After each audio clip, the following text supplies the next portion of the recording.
नमस्कार विद्यार्थी मित्रांनो, आपले सर्वांचे DS डिजिटल क्लासेस या यूट्यूब चॅनलवरती स्वागत आहे. आजच्या लेक्चरमध्ये आपण बघणार आहोत महाराष्ट्राचा भूगोल याच्यावरील प्रश्नोत्तरे 201 ते 300 पर्यंत. यामागील व्हिडिओमध्ये आपण 1 ते 200 पर्यंत जे क्वेश्चन आहेत ते कंप्लीट केलेले आहेत, तर मागचे व्हिडिओ जरूर बघा. तर चला सुरुवात करूया. महाराष्ट्रात प्रामुख्याने कोणत्या प्रकारचे हवामान आढळते? तर महाराष्ट्रात प्रामुख्याने उष्णकटिबंधीय मान्सून या प्रकारचे हवामान आढळते. महाराष्ट्रातील कोणत्या भागात सर्वाधिक पाऊस पडतो? तर महाराष्ट्रातील कोकण या भागात म्हणजे पश्चिम घाट येथे सर्वाधिक जास्त पाऊस पडतो. महाराष्ट्रातील सर्वाधिक पावसाचे ठिकाण कोणते?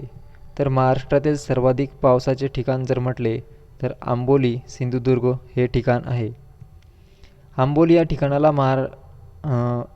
ठिकाणाला खालीलपैकी काय म्हटले जाते? आंबोली या ठिकाणाला खालीलपैकी काय म्हटले जाते? तर आंबोली या ठिकाणाला महाराष्ट्राचे चेरापुंजी या नावाने ओळखले जाते. महाराष्ट्रातील सर्वात कमी पावसाचा जिल्हा कोणता? तर महाराष्ट्रातील सर्वात कमी पावसाचा जिल्हा हा सोलापूर जिल्हा आहे. सोलापूर हा जिल्हा महाराष्ट्रातील सर्वाधिक कमी पावसाचा जिल्हा आहे. सह्याद्रीच्या पूर्वेकडील पर्जन्यछायेच्या प्रदेशाला काय म्हणतात? तर सह्याद्रीच्या पूर्वेकडील पर्जन्यछायेच्या प्रदेशाला देश या नावाने ओळखले जाते. यालाच पर्जन्यछायेचा प्रदेश असे म्हटले जाते. महाराष्ट्रात कोणत्या वाऱ्यांपासून पाऊस मिळतो? तर महाराष्ट्रात नैऋत्य मान्सून वारे या वाऱ्यांपासून पाऊस मिळतो. महाराष्ट्रातील सर्वाधिक तापमानाचा जिल्हा कोणता? तर महाराष्ट्रातील सर्वाधिक तापमानाचा जिल्हा चंद्रपूर हा जिल्हा आहे. हिवाळ्यात महाराष्ट्रातील सर्वात कमी तापमान कोठे असते? तर हिवाळ्यात महाराष्ट्रातील सर्वात कमी तापमान हे नाशिक व निफाड येथे आपल्याला बघायला मिळते. महाराष्ट्रातील अतिउंचीवरील थंड हवेचे ठिकाण कोणते? तर महाराष्ट्रातील अतिउंचीवरील थंड हवेचे ठिकाण हे महाबळेश्वर हे ठिकाण आहे. माथेरान हे थंड हवेचे ठिकाण कोणत्या जिल्ह्यात आहे? तर माथेरान हे थंड हवेचे ठिकाण रायगड या जिल्ह्यात आपल्याला बघायला मिळते. रायगड जिल्ह्यामध्ये आपल्याला बघायला मिळते. माथेरान हे कोणत्या प्रकारचे पर्यटन स्थळ आहे? तर माथेरान हे इको सेन्सिटिव्ह म्हणजे हवा खाण्याचे एकमेव ठिकाण आहे. तोरणमाळ हे थंड हवेचे ठिकाण कोठे आहे? तर तोरणमाळ हे थंड हवेचे ठिकाण नंदुरबार या जिल्ह्यामध्ये आपल्याला बघायला मिळते. लोणावळा आणि खंडाळा ही थंड हवेची ठिकाणे कोणत्या जिल्ह्यात आहे? तर लोणावळा आणि खंडाळा ही थंड हवेचे ठिकाण पुणे या जिल्ह्यात आपल्याला बघायला मिळते. पन्हाळा हे थंड हवेचे ठिकाण कोणत्या जिल्ह्यात आहे? तर पन्हाळा हे थंड हवेचे ठिकाण कोल्हापूर या जिल्ह्यात आपल्याला बघायला मिळते. कोल्हापूर जिल्ह्यामध्ये आपल्याला बघायला मिळते. जव्हार हे थंड हवेचे ठिकाण कोणत्या जिल्ह्यात आहे? तर जव्हार हे थंड हवेचे ठिकाण पालघर या जिल्ह्यात आपल्याला बघायला मिळते. महाराष्ट्रातील रेगूर मृदा कशापासून तयार झाली आहे? तर महाराष्ट्रातील रेगूर ही मृदा बेसाल्ट खडकाच्या विदारणातून तयार झालेली आहे. रेगूर मृदेला कोणत्या पिकाची मृदा म्हणतात? तर रेगूर मृदेला कापसाची काळी मृदा या नावाने ओळखले जाते. रेगूर मृदेत कोणत्या घटकाचे प्रमाण जास्त असते? तर रेगूर मृदेत लोह व मॅग्नेशियम या घटकाचे प्रमाण जास्त असते. जांभी मृदा म्हणजेच लॅटराइट सॉइल प्रामुख्याने कोणत्या जिल्ह्यात आढळते? तर जांभी मृदा ही प्रामुख्याने रत्नागिरी व सिंधुदुर्ग या 2 जिल्ह्यात आपल्याला बघायला मिळते. तांबडी मृदा महाराष्ट्राच्या कोणत्या भागात आढळते? तर तांबडी मृदा ही महाराष्ट्राच्या पूर्व विदर्भ, भंडारा आणि गोंदिया या 2 जिल्ह्यांमध्ये आपल्याला बघायला मिळते. नदीकाठच्या गाळाच्या मृदेला काय म्हणतात? तर नदीकाठच्या गाळाच्या मृदेला कछारची मृदा म्हणून ओळखले जाते. महाराष्ट्राच्या एकूण क्षेत्रापैकी वनाखालील क्षेत्र किती टक्के आहे? तर महाराष्ट्राच्या एकूण क्षेत्रापैकी वनाखालील क्षेत्र सुमारे 20.1% एवढे आहे. महाराष्ट्रात सर्वाधिक वनांचे प्रमाण कोणत्या जिल्ह्यात आहे? तर महाराष्ट्रात सर्वाधिक वनांचे प्रमाण हे गडचिरोली या जिल्ह्यात आपल्याला बघायला मिळते. महाराष्ट्रात सर्वात कमी वने कोणत्या जिल्ह्यात आहे? तर महाराष्ट्रात सर्वाधिक कमी वने हे लातूर या जिल्ह्यात आपल्याला बघायला मिळते. चिवट लाकूड म्हणून प्रसिद्ध असलेले सागवान कोठे आढळते? तर चिवट लाकूड म्हणून प्रसिद्ध असलेले सागवान हे लाकूड चंद्रपूर व गडचिरोली या जिल्ह्यात आपल्याला बघायला मिळते. सुंदरीची वने महाराष्ट्रात कोठे आढळतात? तर सुंदरीची वने हे महाराष्ट्रात कोकण किनारपट्टी खाडीच्या भागामध्ये आढळतात. कोणत्या वृक्षांच्या पानांपासून विडी बनवले जाते? तर हे विडी जी बनवली जाते ती बनवली जाते टेंभुर्णीचे पानांपासून. खैर या वृक्षापासून काय मिळवले जाते? तर खैर या वृक्षापासून काथ मिळवले जाते. हिराकस कशापासून तयार होतो? हिराकस हे लोह खनिजापासून तयार होतो. हिराकस लोह खनिजापासून तयार होतो. महाराष्ट्रात दगडी कोळशाचे सर्वाधिक जास्त साठे कोठे आहेत? तर महाराष्ट्रात दगडी कोळशाचे सर्वात जास्त साठे हे आपल्याला बघायला मिळतात बल्लारपूर, चंद्रपूर जिल्ह्यामध्ये. खनिज संपत्तीच्या बाबतीत महाराष्ट्र भारतातील कितव्या क्रमांकाचे राज्य आहे? तर खनिज संपत्तीच्या बाबतीत महाराष्ट्र हे भारतातील दुसऱ्या म्हणजे काही विशिष्ट खनिजांत दुसऱ्या क्रमांकाचे राज्य आहे. दक्षिण महाराष्ट्रातील कोणत्या जिल्ह्यात बॉक्साईटचे साठे आहेत? तर दक्षिण महाराष्ट्रातील कोल्हापूर या जिल्ह्यात बॉक्साईटचे साठे आपल्याला बघायला मिळतात. मॅग्नीजचे साठे प्रामुख्याने कोणत्या दोन जिल्ह्यात आहेत? तर मॅग्नीजचे साठे प्रामुख्याने नागपूर व भंडारा या दोन जिल्ह्यात आहे. लोह खनिज महाराष्ट्रात कोणत्या जिल्ह्यात प्रामुख्याने सापडते? तर लोह खनिज हे महाराष्ट्रात गडचिरोली व चंद्रपूर या दोन जिल्ह्यात प्रामुख्याने आपल्याला बघायला मिळते. महाराष्ट्रात चुनखडी साठे कोणत्या जिल्ह्यात सर्वाधिक आहेत? तर महाराष्ट्रात चुनखडीचे साठे हे आपल्याला बघायला मिळतात यवतमाळ या जिल्ह्यात सर्वाधिक. डोलोमाईटचे उत्पादन कोणत्या जिल्ह्यात मोठ्या प्रमाणावर होते? तर डोलोमाईटचे जे उत्पादन आहे ते आपल्याला बघायला मिळते सर्वाधिक जास्त जर म्हटले तर रत्नागिरी व यवतमाळ या दोन जिल्ह्यांमध्ये. तेल शुद्धीकरण कारखाना महाराष्ट्रात कोठे आहे? तर तेल शुद्धीकरण कारखाना हा महाराष्ट्रामध्ये आहे तुर्भे, मुंबई येथे. बॉम्बे हाय हे खनिज तेल क्षेत्र मुंबईपासून किती किलोमीटर अंतरावर आहे? तर बॉम्बे हाय हे खनिज तेल क्षेत्र मुंबईपासून 176 किलोमीटर एवढ्या अंतरावर आहे. बॉम्बे हायची शोध मोहीम कोणत्या साली सुरू झाली? तर बॉम्बे हायची शोध मोहीम ही 1974 साली सुरू झाली. सागर सम्राट ही काय आहे? तर सागर सम्राट ही एक खनिज तेल विहीर खोदणारी ड्रिलिंग शिप म्हणजे एक नौका आहे. महाराष्ट्रात सर्वाधिक सिमेंट कारखाने कोणत्या जिल्ह्यात आहे? तर महाराष्ट्रात सर्वाधिक सिमेंट कारखाने चंद्रपूर व यवतमाळ या दोन जिल्ह्यात आपल्याला बघायला मिळते. खनिज संपन्न क्षेत्र महाराष्ट्राच्या एकूण क्षेत्रांच्या किती टक्के आहे? तर खनिज संपन्न क्षेत्र हे महाराष्ट्राच्या एकूण सुमारे 12.33% एवढे आपल्याला बघायला मिळते. कन्हान नदीच्या खोऱ्यात कोणते खनिज आढळते? तर कन्हान नदीच्या खोऱ्यात कोळसा हे खनिज आढळते. गडचिरोली जिल्ह्यातील सुरजागड कशासाठी प्रसिद्ध आहे? तर सुरजागड हे लोह खनिजसाठी प्रसिद्ध आहे. कोल्हापूर जिल्ह्यातील राधानगरी कोणत्या खनिजांसाठी प्रसिद्ध आहे? तर कोल्हापूर जिल्ह्यातील राधानगरी ही बॉक्साईट या खनिजासाठी प्रसिद्ध आहे. क्रोमाईट हे खनिज महाराष्ट्रात प्रामुख्याने कोठे आढळते? तर क्रोमाईट हे खनिज महाराष्ट्रात भंडारा व सिंधुदुर्ग या दोन जिल्ह्यात आपल्याला बघायला मिळते. कागद निर्मितीसाठी कोणत्या झाडाचा उपयोग होतो? तर कागद निर्मितीसाठी बांबू या झाडाचा उपयोग होतो. महाराष्ट्रात लाकूड कापण्याच्या गिरण्या सर्वाधिक कोठे आहे? तर महाराष्ट्रात लाकूड कापण्याच्या गिरण्या सर्वाधिक नागपूर येथे आपल्याला बघायला मिळतात. महाराष्ट्रात रेशीम उद्योग कोणत्या जिल्ह्यात विस्तारलेला आहे? तर महाराष्ट्रात रेशीम उद्योग हा भंडारा व गडचिरोली या जिल्ह्यात विस्तारलेला आहे. तांबे हे खनिज प्रामुख्याने कोठे आढळते? तर तांबे हे खनिज प्रामुख्याने चंद्रपूर येथे म्हणजे विदर्भामध्ये आपल्याला बघायला मिळते. महाराष्ट्रात जलविद्युत निर्मितीसाठी अनुकूल प्रदेश कोणता? तर महाराष्ट्रात जलविद्युत निर्मितीसाठी कोकण व पश्चिम घाट हे प्रदेश अनुकूल मानले जाते. कळसुबाई हे शिखर कोणत्या पर्वतरांगेचा भाग आहे? तर कळसुबाई हे शिखर सह्याद्री पर्वतरांगेचा भाग आहे.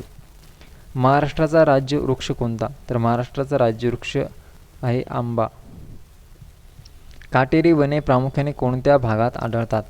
तर काटेरी वने प्रामुख्याने मराठवाडा व पश्चिम महाराष्ट्र या भागात आढळतात. ताडोबा व्याघ्र प्रकल्प कधी जाहीर झाला? तर ताडोबा व्याघ्र प्रकल्प जाहीर झाला 1955 मध्ये राष्ट्रीय उद्यान. महाराष्ट्रात पवन ऊर्जा प्रकल्प कोठे आहे? तर महाराष्ट्रात पवन ऊर्जा प्रकल्प आहे चाळकेवाडी सातारा येथे. भारतातील पहिला अणुऊर्जा प्रकल्प कोठे आहे? तर भारतातील पहिला अणुऊर्जा प्रकल्प आहे तो आहे तारापूर पालघर येथे. जैतापूर अणुऊर्जा प्रकल्प कोणत्या जिल्ह्यात प्रस्थापित आहे? तर जैतापूर अणुऊर्जा प्रकल्प हा रत्नागिरी येथे प्रस्थापित आहे. महाराष्ट्रातील औष्णिक वीज प्रकल्प खापरखेडा कोणत्या जिल्ह्यात आहे? तर महाराष्ट्रातील औष्णिक वीज प्रकल्प खापरखेडा हा नागपूर या जिल्ह्यात आपल्याला बघायला मिळते. परळी वैजनाथ औष्णिक वीज केंद्र कोठे आहे? परळी वैजनाथ औष्णिक वीज प्रकल्प हे बीड येथे आपल्याला बघायला मिळते. कोराडी औष्णिक वीज केंद्र कोणत्या जिल्ह्यात आहे? तर नागपूर या जिल्ह्यात कोराडी औष्णिक वीज केंद्र आपल्याला बघायला मिळते. तुर्बे ट्रॉम्बे येथे कोणता प्रकल्प आहे? तर येथे आहे औष्णिक वीज केंद्र. बांबूंचे सर्वात जास्त उत्पादन कोणत्या जिल्ह्यात होते? तर गडचिरोली या जिल्ह्यात बांबूंचे सर्वाधिक जास्त उत्पादन आपल्याला बघायला मिळते. महाराष्ट्रातील नैसर्गिक वायू प्रकल्प कोठे आहे? तर महाराष्ट्रातील नैसर्गिक वायू प्रकल्प उरण म्हणजे रायगड या जिल्ह्यात आपल्याला बघायला मिळते. कोयना धरणातील पाणी वीज निर्मितीसाठी कोणत्या दिशेला वळवले जाते? तर हे पाणी वळवले जाते पश्चिमेकडे म्हणजे चिपळूणकडे. विदर्भातील कोणती मृदा धानाच्या म्हणजे भात या शेतीसाठी योग्य आहे? तर विदर्भातील जी भातासाठी मृदा महत्त्वाची आहे ती आहे तांबडी पिवळी मृदा. सह्याद्री पर्वताची निर्मिती कशाने झाली आहे? तर सह्याद्री पर्वताची निर्मिती ही झाली आहे प्रस्तरभंग म्हणजे ब्लॉक फॉल्टिंग यामुळे सह्याद्री पर्वताची निर्मिती झालेली आहे. महाराष्ट्रातील सर्वाधिक सुपीक मृदा कोणती? तर महाराष्ट्रातील सर्वाधिक सुपीक मृदा ही गाळाची मृदा म्हणजे नदी खोऱ्यातील मृदा आहे. तलावांचा जिल्हा कोणास म्हटले जाते? तर तलावांचा जिल्हा हा गोंदिया या जिल्ह्याला म्हणून ओळखले जाते. महाराष्ट्रातील कोणत्या जिल्ह्यात जंगले नाहीत? तर महाराष्ट्रातील मुंबई शहर या जिल्ह्यात जंगले आपल्याला बघायला मिळत नाहीत. शिसम आणि खैर ही झाडे कोणत्या प्रकारच्या वनात आढळतात? तर शिसम आणि खैर ही झाडे आपल्याला बघायला मिळतात पानझडी वने म्हणून आपल्याला बघायला मिळतात. एकही वनस्पती कोणत्या वनात आढळते? एकही वनस्पती आपल्याला आढळते कोकणच्या समुद्रकिनारी. महाराष्ट्रात सौर ऊर्जा निर्मितीचे मोठे केंद्र कोठे आहे? तर महाराष्ट्रात सौर ऊर्जा निर्मितीचे मोठे केंद्र हे आपल्याला बघायला मिळते धुळे साक्री येथे. अभ्रक म्हणजे मायका महाराष्ट्रात कोणत्या जिल्ह्यात आढळते? तर अभ्रक हे महाराष्ट्रात आढळते रत्नागिरी व सिंधुदुर्ग या जिल्ह्यांमध्ये. महाराष्ट्रात चुनखडीचा उपयोग कशासाठी केला जातो? तर महाराष्ट्रात चुनखडीचा उपयोग हा केला जातो सिमेंट उद्योगांसाठी. सिमेंट उद्योगांसाठी महाराष्ट्रात चुनखडीचा उपयोग केला जातो. महाराष्ट्रात सागाची वने कोठे आहेत? तर महाराष्ट्रात सागाची वने हे मेळघाट अमरावती या जिल्ह्यात आपल्याला बघायला मिळतात. फ्लोराईट हे खनिज कोठे आढळते? तर फ्लोराईट हे खनिज आढळते चंद्रपूर डुंगरी बुद्रुक येथे. कोरड्या हवामानात कोणता रोग प्रामुख्याने आढळतो? तर कोरड्या हवामानात जो रोग आढळतो तो आढळतो त्वचेचे रोग म्हणजे कमी आर्द्रता असल्यामुळे हा रोग होतो. दक्षिण कोकणच्या किनारपट्टीवर कोणत्या प्रकारचे खडक जास्त आहेत? तर जांबा खडक हे दक्षिण कोकणच्या किनारपट्टीवर जास्त आहे. पेंच व्याघ्र प्रकल्पाचे नाव काय आहे? तर पेंच व्याघ्र प्रकल्पाचे नाव आहे जवाहरलाल नेहरू व्याघ्र प्रकल्प. सागरेश्वर अभयारण्य हे कशासाठी प्रसिद्ध आहे? तर सागरेश्वर अभयारण्य हे प्रसिद्ध आहे हरणे व काळवीट या 2 प्राण्यांसाठी. महाराष्ट्रात मगर प्रजनन केंद्र कोठे आहे? तर महाराष्ट्रात मगर प्रजनन केंद्र हे ताडोबा येथे आपल्याला बघायला मिळते. माळढोक पक्षी अभयारण्य कोणत्या जिल्ह्यांच्या सीमेवर आहे? तर सोलापूर व अहिल्यानगर या 2 जिल्ह्यांच्या सीमेवर माळढोक पक्षी अभयारण्य आपल्याला बघायला मिळते. टिपेश्वर अभयारण्य कोणत्या जिल्ह्यात आहे? तर टिपेश्वर अभयारण्य हे यवतमाळ या जिल्ह्यात आपल्याला बघायला मिळते. राधानगरी अभयारण्य कशासाठी प्रसिद्ध आहे? तर राधानगरी अभयारण्य हे गवे या प्राण्यांसाठी प्रसिद्ध आहे. महाराष्ट्रात किती व्याघ्र प्रकल्प आहेत? तर महाराष्ट्रात 6 व्याघ्र प्रकल्प आपल्याला बघायला मिळतात. महाराष्ट्रात किती राष्ट्रीय उद्यानं आहेत? तर महाराष्ट्रात 6 राष्ट्रीय उद्यानं आहेत. लोणार सरोवराचा रंग गुलाबी का झाला होता? तर लोणार सरोवराचा गुलाबी रंग हा झाला होता हालोअर्किया सूक्ष्मजीवांमुळे. महाराष्ट्रात सर्वात जास्त क्षेत्रफळाची मृदा कोणती? तर महाराष्ट्रात सर्वात जास्त क्षेत्रफळाची मृदा जर बघितली तर काळी मृदा म्हणजेच रेगूर मृदा ही आपल्याला बघायला मिळते. सातपुडा रांगेत वसलेले महाराष्ट्रातील थंड हवेचे ठिकाण कोणते? तर हे ठिकाण आहे चिखलदरा. महाराष्ट्रात सर्वात कमी पाऊस कोठे पडतो? तर महाराष्ट्रात सर्वाधिक कमी पाऊस हा चिखलदरा येथे आपल्याला बघायला मिळतो. दहिवडा येथे आपल्याला बघायला मिळतो. नॅशनल केमिकल लॅबोरेटरी NCL कोठे आहे? तर नॅशनल केमिकल लॅबोरेटरी NCL हे पुणे येथे आपल्याला बघायला मिळते. National environmental engineering research institute कोठे आहे? तर नॅशनल एन्व्हायरमेंटल इंजिनिअरिंग इन्स्टिट्यूट हे नागपूर येथे आपल्याला बघायला मिळते. महाराष्ट्रातील कापूस संशोधन केंद्र कोठे आहे? तर महाराष्ट्रातील कापूस संशोधन केंद्र हे नागपूर येथे आहे. महाराष्ट्रात रबराची लागवड कोणत्या जिल्ह्यात केली आहे? महाराष्ट्रात रबराची लागवड ही सिंधुदुर्ग या जिल्ह्यात केली जाते. महाराष्ट्रातील फलोत्पादन हॉर्टिकल्चर जिल्हा म्हणून कोणाला ओळखले जाते? तर महाराष्ट्रातील हॉर्टिकल्चर जिल्हा म्हणून ओळखले जाते रत्नागिरी या जिल्ह्याला. सिंदफणा नदी कोणत्या जिल्ह्यातील जीवनवाहिनी आहे? तर सिंदफणा नदी ही महाराष्ट्रातील बीड या जिल्ह्याची जीवनवाहिनी म्हणून ओळखली जाते. भाटसा धरण कोणत्या जिल्ह्यात आहे? तर भाटसा धरण हे ठाणे या जिल्ह्यात आपल्याला बघायला मिळते. कोयना धरणाच्या भिंतीची उंची किती आहे? तर 103 मीटर एवढी कोयना धरणाच्या भिंतीची उंची आहे. तर धन्यवाद मित्रांनो. असेच लेक्चर बघण्यासाठी आपल्या चॅनलला लाईक करा, सबस्क्राईब करा आणि असेच व्हिडिओज आणि याची PDF वगैरे आपल्याला टेलिग्राम चॅनलवरती मिळून जाईल. त्याची लिंक आपण डिस्क्रिप्शन बॉक्समध्ये देऊ. तर आपल्या चॅनलला सपोर्ट करा आणि अशाच व्हिडिओसाठी सबस्क्राईब करा. धन्यवाद.